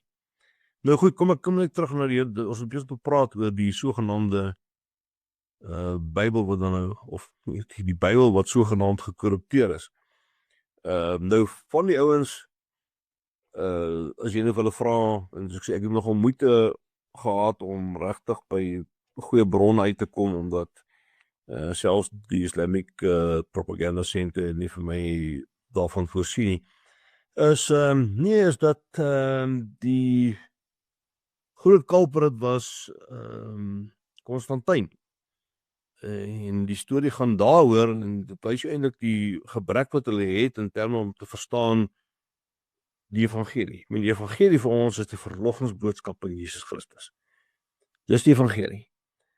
Hulle sien die evangelie in terme van die 4 boeke, Matteus, Markus, Lukas, Johannes. Nou, waar kom die 4 boeke vandaan volgens hulle? Dit kom daar vandaan dat Konstantin, toe hy wind gekom het die kerk met mekaar geroep, en julle ken die storie van Nicea. Hierdie is 'n bietjie van 'n verdraaiing van die storie van Nicea. Kom daarby uit, onder andere, van dat die kerk toe besluit het, eintlik onder bevel van Konstantin, dat Jesus God moet wees. Nie volgens die Bybelse getuienis soos wat ons glo dit dan gebeur het nie. Maar dat op Konstantin by die geleentheid gesê het, maar die kerk moet na hom toe kom en sê, wat is die evangelie? En daar was 'n hordes evangelies wat in daai tyd geskryf is, en dat hulle toe nou, dat Konstantin gesê het, nee, julle moet hierdie evangelies vat, en dan moet julle uiteindelik na my toe terugkom en sê, maar hierdie een is die evangelie. Nou, volgens die storie was daar 40 evangelies gewees, wat die kerk toe nou minder gemaak het na 4 toe. En want hulle kon toe nie besluit, klop weggegooi en sê hierdie is nie waar nie, maar hulle kan nie besluit tussen hierdie 4, wat een is die evangelie nie.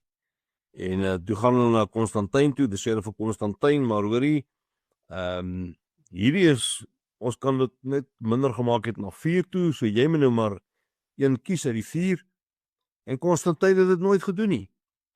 En nou sit die kerk nog steeds met die probleem, dat hulle nie weet wat die evangelie is, want hulle het nou 4 evangelies. Nou, in 'n sekere sin is dit eintlik lagwekkend, ons nou sê van nee, die evangelie is selfs weier as die 4 evangelies. Dis nie so 'n kwessie van ons sê oor watter een van die 4 nie. Die hele Bybelse boodskap is eintlik die evangelie, die goeie nuus in Jesus Christus. En nou ja goed, dit is nou, ek het nou 'n verkorte weergawe vir julle nou gegee van wat hulle dan nou sê van Konstantin, hoekom hy dan nou die Engelse woord te gebruik, die culprit is in die feit dat die Bybel dan nog gekorrupteer is.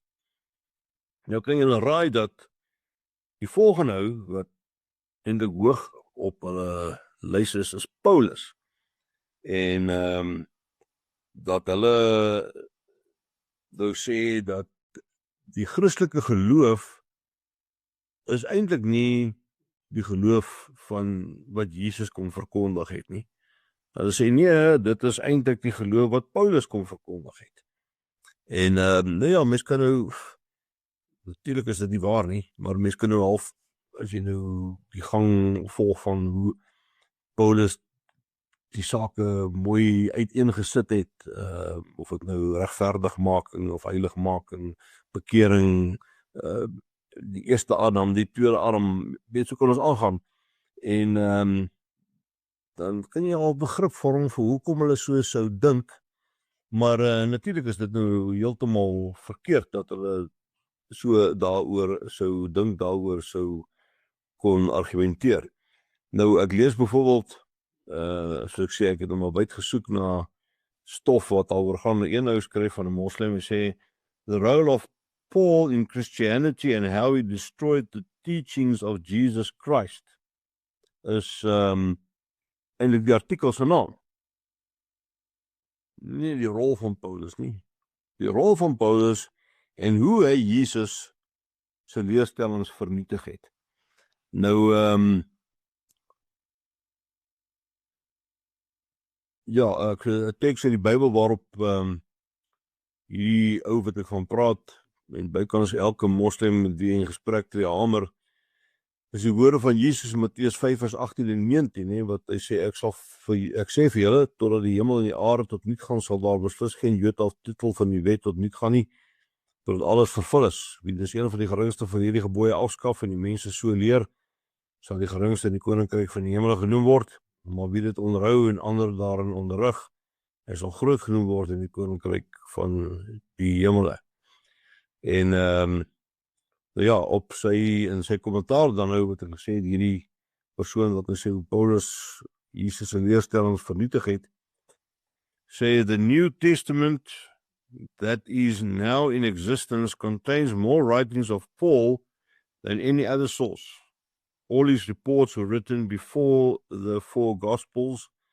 They are influenced mainly by the teachings and innovations of Paul, even though his writings consist of hundreds of inconsistencies and contradictions. Paul abolished God's laws, such as not eating pork, fasting, observing the Sabbath, and the instruction of circumcision. Nou, daar is nou heel wat nog wat ek vir julle kan sê rondom die dinge wat hulle sê van Paulus, en hoe hy nou die leerstellings van Jesus dan nou eintlik vernietig het, en daarom een van die groot culprits is rondom die korruptering van die skrif, soos hulle dit dan nou sê. Dit bring my net ook by 'n ander saak, terwyl ons kom by die hele kwessie van varkvleis eet en daai tipe van dinge, is dat hulle ook in gesprekke dikwels dit ophaal. Is om te sê, die Bybel sê, jy mag nie varkvleis eet.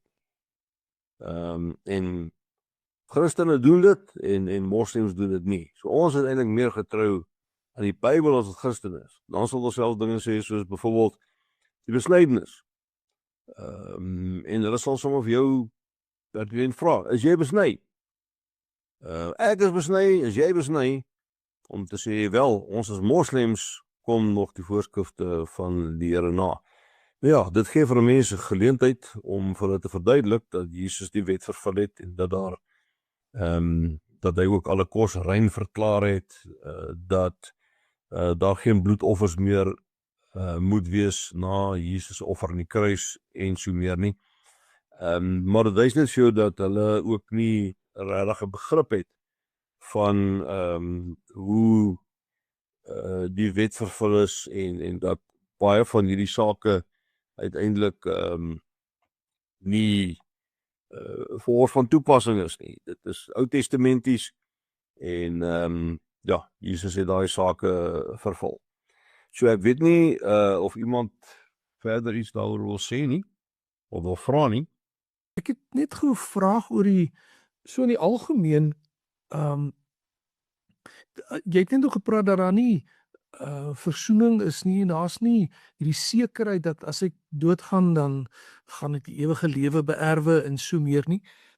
Ja, Jy hoor wel by die radikale moslems die hele idee van as ek my lewe sou gee ter wille van die godsdiens, dan word ek beloon met allerlei vreemde beloftes en so meer. Waar kom dit vandaan? Hoe dink hulle oor die hiernamaals? Dink hulle min of meer soos ons? en die hiernamaals vir hulle, wel nommer 1 wil ek sê, ja, dit is so dat hulle glo, die naaste vorm, ironies genoeg, wat hulle het aan, noem dan maar versoening, is om te sterf in die jihad, die heilige oorlog. Dan daarmee saam, kry hulle dan of sê, hele klomp maagde in die hiernamaals, en as hulle beloning, en dit is eintlik die enigste sekerheid wat hulle het om hemel toe te gaan. Is die ouens wat doodgaan in 'n jihad. Nou dis eintlik 'n leerstelling wat jy kry in hulle ander boeke, en nie soseer in die Koran nie, maar ek ben vir hulle is dit soos evangelie. Ek het ons laasens gepraat oor die 5 pilare van Islam, en party van hulle sit 'n 6de pilaar by, en ek val natuurlik onder ekstremiste, en sê nee, dis 'n 6de pilaar, die hadith, dit word geskryf van die hadiths, maar hierdie jihad, dat, ja, as jy wil seker wees daarvan, dan gaan jy in 'n heilige oorlog, kom jy om. En, so ja, dit is nogal ironies genoeg, maar ja, net in terme van die hemel, om het so te stel, hulle praat van die paradys, eerder as van die hemel, en hulle idee van die paradys is dat daar 7 vlakke is, en dat jou stand daar, ek pas so kon sê, die woonbuurt waarin jy daar gaan bly, word bepaal deur dit wat jy gedoen het. Hoe meer goed jy gedoen het, dan nommer 1, moet jy genoeg goed gedoen het om net eers die paradys te haal. Weet, as jy nie goed genoeg gedoen het nie, sorry, weet, daar is in Surah 7, dink vers 19, 20 staan daar nogal juist, dat as jy die dag voor Allah staan, word al jou goeie en slegte daar op 'n skaal geplaas, en dit wat die meeste weeg, dit bepaal, wat word van jou in hiernamaals, of jy dan nou hemel toe of hel toe gaan, en so, maar dan, kom ons sê nou, jy het goed genoeg gedoen om die paradys, soos hulle dan sê, te haal, dan gaan dit nou verder, hierdie kwessie van wie is bo en wie is onder. So die ouens wat nog die heel beste gedoen het, hulle is op die hoogste vlak, en dan is daar 7 vlakke in totaal, en dan sê die ouens wat het net gemaak het, amper sy comrades wat die skoot klap, vragies net oor die streep, jy weet, daai ouens, hulle is nou die laagste groep. So daar is 'n baie sterk ding van, jy verdien jou plek. Nommer 1, jy verdien jou plek om te kom in die paradys. Nommer 2, jy verdien die spesifieke plek in die paradys, nie net die plek in die algemeen nie. So ja, dis hoe hulle daarna kyk. Dankie. Ja, dan gaan jy hard moet werk. Ja, en dis natuurlik die dilemma is, wanneer weet jy, dis nou genoeg. Enigste manier wat jy weet is genoeg, is met 'n jihad, en so dis eintlik 'n baie maklike manier dan om sulke ouens dan te kan sê opsyk om dit te kan doen. Ja. Ek sien hierdie omskryf hierso, dit klink vir hom of die moslems baie behep is met seksualiteit, hierdie ding van 7 maagde as 'n beloning. Ja. Ja, wel, die ding is, as jy dit vat na hulle profeet Mohammed, hulle belangrikste profeet, dan het hy nogal vir hulle die voorbeeld gestel daar. Vat nou byvoorbeeld die feit dat die een van sy vroue, Isha, wat eintlik moet deurgaan het as sy amper sy hoofvrou op die ouende, het hy gevat as vrou toe sy 6 jaar oud was, En dan sal hulle vir jou sê, so half of het jou beter sal laat voel, maar hy het eers met haar seksueel verkeer vandat sy 9 jaar oud was. En of sy dan met die Epstein files gaan opgeteken word. Ja, ek dink as dit in daai tyd was sou dit dalk so raak geloop het. Maar so dis die een ding en dan julle sal onthou dit laas vir julle vertel die vreeslike storie die Haditsheid van dat waar hy nou sy stamina vandaan gekry het is dat hy nou verkragt is deur 'n paar swart mans daar in die woestyn. So dit kom van die stories is baie sterk seksueel geklee. Dit is so. Daarmee saam gaan dit ook oor 'n kwessie van beheer.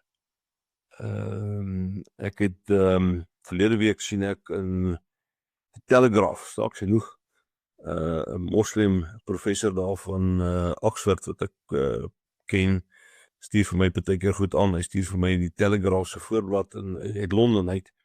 En die berig gaan oor Afghanistan. Dat die Afghanistanse parlement het verlede week wet goedgekeur dat mans hulle vrouens mag slaan. Hulle mag net nie hulle bene breek nie. En hulle moet ook nie oop wonde wys in die openbaar nie.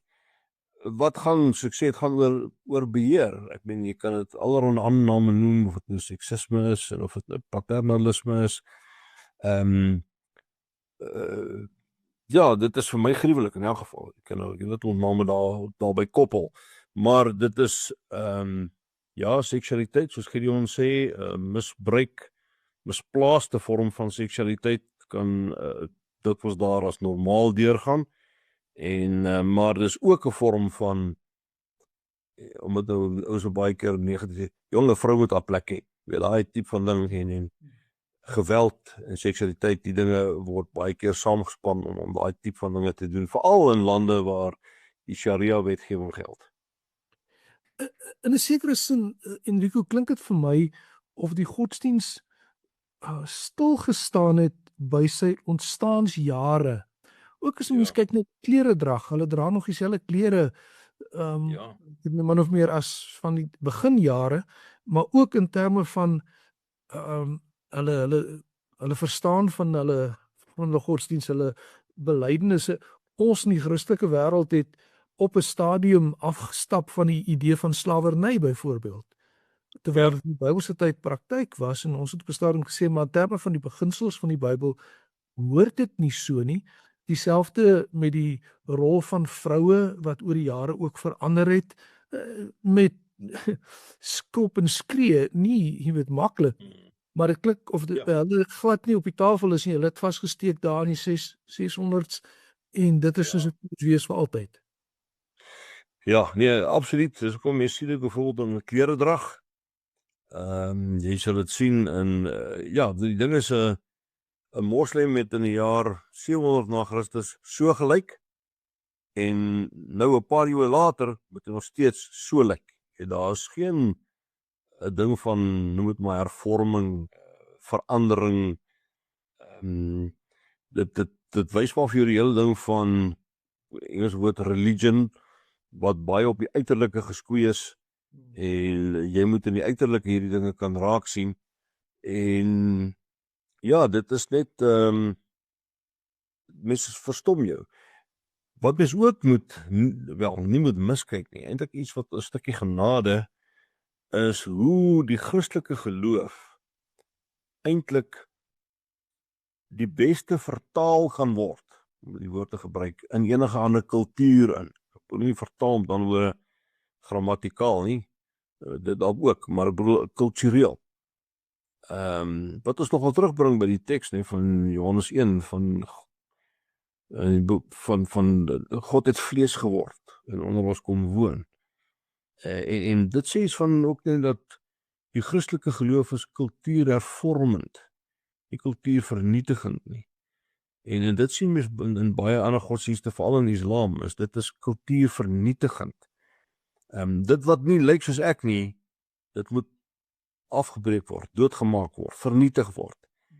So 'n paar jaar terug was dit nogal daar storie van daar's baie belangrike artefakte daar by Timbuktu wat Islam artefakte is.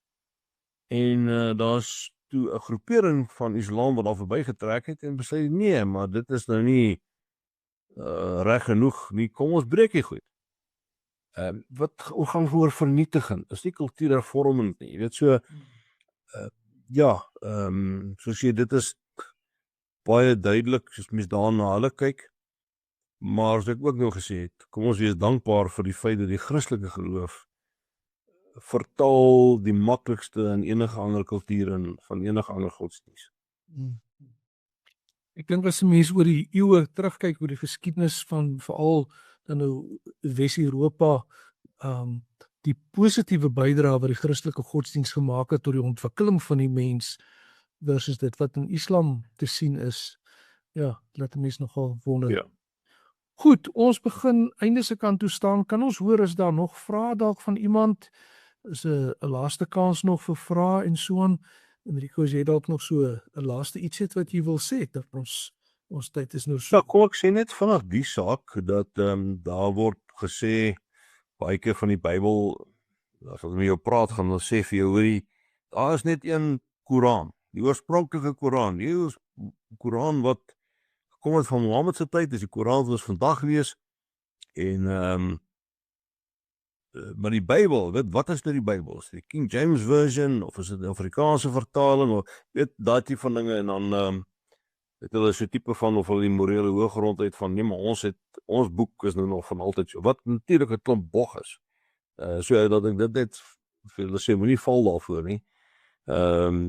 Die Uthman, een van die eerste kaliefs, het op 'n stadium gesê, maar bring al die Korans wat bestaan, bring hulle vir my, laat ons hulle deurgaan, en dan sal ek besluit watter Koran is die regte Koran.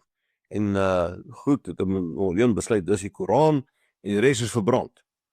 So, ek meen, die kans is natuurlik 100% dat as daar 'n sogenaamde oorspronklike Koran was, dat die verbrand is, en dat daar nou 'n Koran gekies is, dis nou hierdie Koran, dit nommer 1.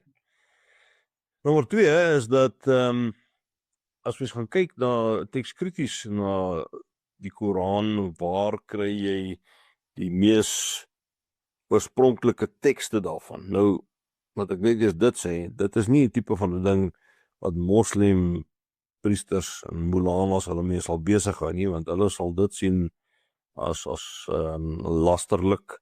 Jy kan nie in die Koran bevraagteken nie, en jy moet byvoorbeeld aanvaar, dis die Koran, maar Christen en ander teoloë, hulle doen kritiese werk op die Koran.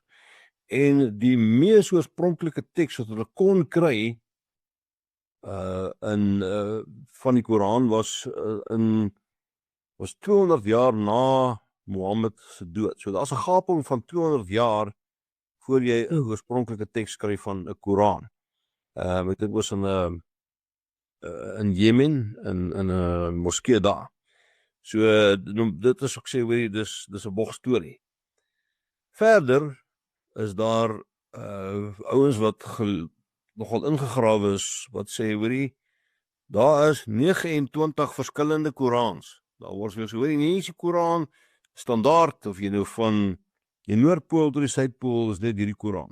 Nou, dis nie so nie, soos jy party ons is 29, ek het dit nagevors, ek kon 10 verskillende Korans wat ek kon kry. Ek weet nie waar die ouens nie tot by 29 gaan nie, ek wil nie sê dis nie waar nie, maar ja, ek wil sê, my navorsing is nog baie meer gematig, of meer nog ten gunste van die moslims, ek kom by 10 uit. Maar, dit ondersteun nog steeds, dis 'n bogstorie, daar is nie soos een nie, daar is ten minste 10. So net om te praat oor die saak van die Bybel is dan gekorrupteer, wat ons nou reeds oor gepraat het, oor hoe verstaan ons dit, maar weet, soveel te meer, die Koran is alles behalwe dit wat hulle voorhou die Koran veronderstel is om te wees. So, dat ek dit maar nog net so vir 'n laaste opmerking maak. Goed, Enrico, dankie. Ek kyk gou, ek sien nie 'n hand nie, ek sien nie nog 'n vraag in die chats nie. Hierso Gideon wat sê was baie interessant en verrykend, baie dankie. Dankie Enrico, ek wil saamstem met Baie dankie. Gideon. Daar's 'n goeie 3 aande. Ek dink ons het regtig waar 'n klomp goed geleer oor moslems en Goeie. dankie dat jy beskikbaar is dat mense jou maar weer kan kontak soos Gideon nog gemaak het om aanbiedings te kom doen en so meer. Ja. Ons praat weer. Baie dankie vir die geleentheid. Laat weet ook vir my as daar iets anders is, 'n onderwerp waaroor jy wil hê ons 'n gesprek moet reël, dan kyk ons wat ons kan doen. Dankie vir jou aanwysing. Baie dankie.